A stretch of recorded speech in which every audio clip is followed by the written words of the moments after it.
The goal overall is actually pretty simple: to improve the degree to which technology is successfully integrated in K-12 settings.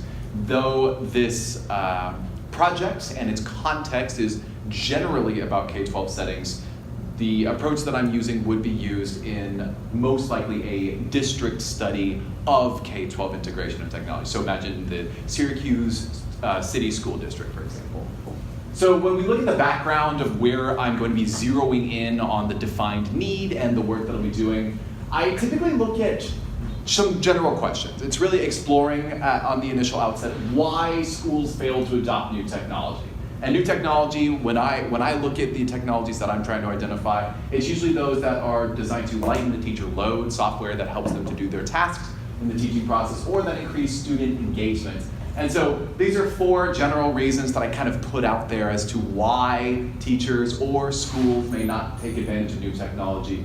But as I do some research on that, which I'll show a little bit in a second, I come up with these 3 main statements: that while spending on educational technology is skyrocketing, teachers also remain confident in technology's use, but they feel unequipped to use this technology, which is really where I'm going to zero in my front-end analysis.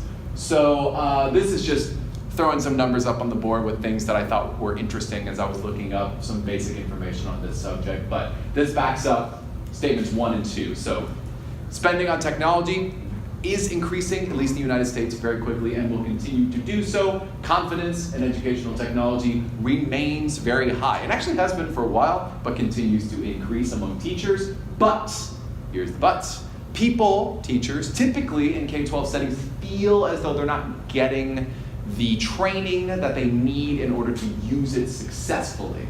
And of all of these numbers, when I'm trying to pick the field that I want to focus the most on, I want to define the need by zeroing in on this number right here.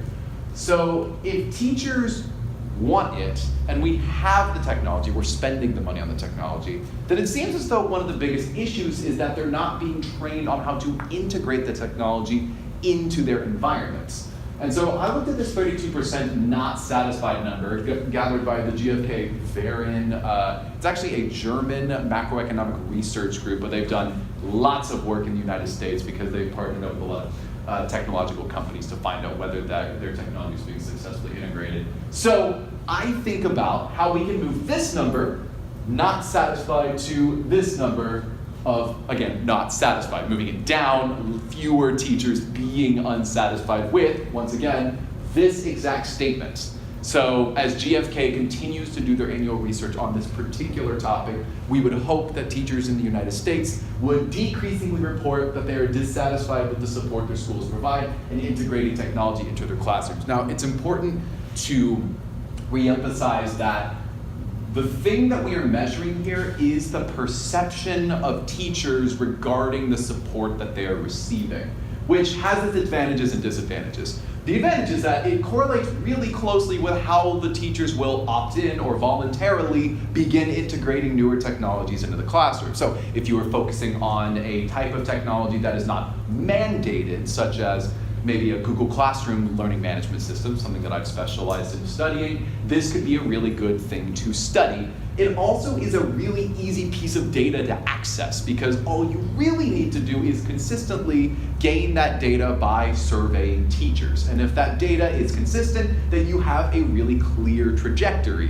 which is nice. Disadvantages, it does not correlate closely with how successfully the technology is being used. Teachers could theoretically love the training they're getting and report that I am being supported well, and then go and use the technology and it doesn't help students, and maybe it doesn't help teachers. That's always a possibility.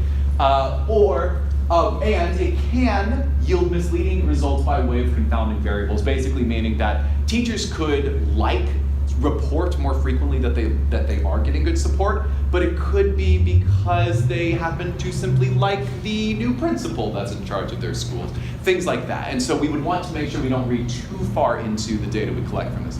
That said, if that was our focus, the importance of this particular type of front-end analysis is really clear. The professional development market in the United States is currently valued at $5.3 billion.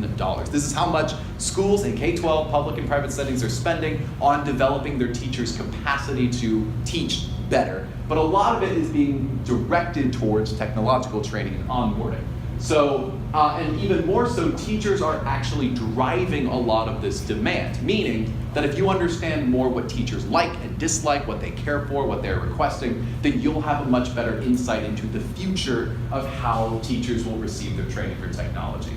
And so 48% of teachers cite technology implementation as their top need when it comes to professional learning. So I would argue that it is important to study. Here's the FEA plan here, and for those who have seen some of my presentations in other classes, you're not going to be surprised that I'm leaning towards the behavioral engineering model for this. And part of the reason I will admit for doing this is because I almost naturally think this way now. I hope that's a good sign from this class, that when I look at an environment, I'm like, oh, what about this, or this, or this? But I would also argue that the behavioral engineering model is good in any environment where you are trying to create a diverse set of proposed causes for an outcome. And because our need is clearly and closely defined, it gives us the ability to explore several potential solutions to it. So we're going to take this little chart right here between the environment and the individual, which goes, information, instrumentation, motivation. This word will change to data in my next chart. And we're going to convert that into this. So here it is, same chart as this. Here we go. And so I've redefined each of the 6 categories right here based upon the question that correlates with the defined need. So are teachers being taught the value and applications of their tech training? Essentially, this would be an answer to the question of whether or not we are successfully achieving the need, which is, once again, teachers' perception of whether or not their schools are supporting them based on these 6 fields. And so then we can explore those to come up with some proposed causes and solutions. So, just as a reminder, this is what we were looking for, the perception of support with their technological training. So, here are some data collection tools that we would use. These are the main resources that I was using for macroeconomic research, market research, but as we start researching the proposed solutions we implement, since these would clearly not happen at the national level, we would need to use something more, there's a recap of the statistics, we would probably use something more like this.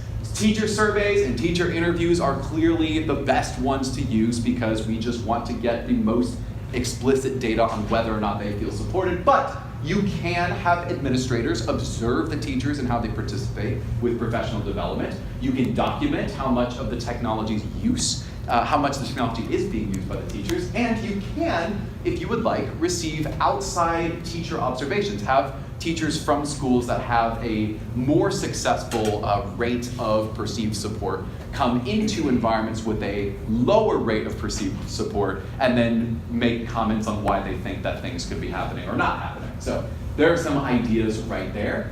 And just to show you what some of the proposed causes could be as we are collecting our data and finding out what the teachers like and dislike, here are a few potential proposed causes of the problem of this 32% issue that we're dealing with here.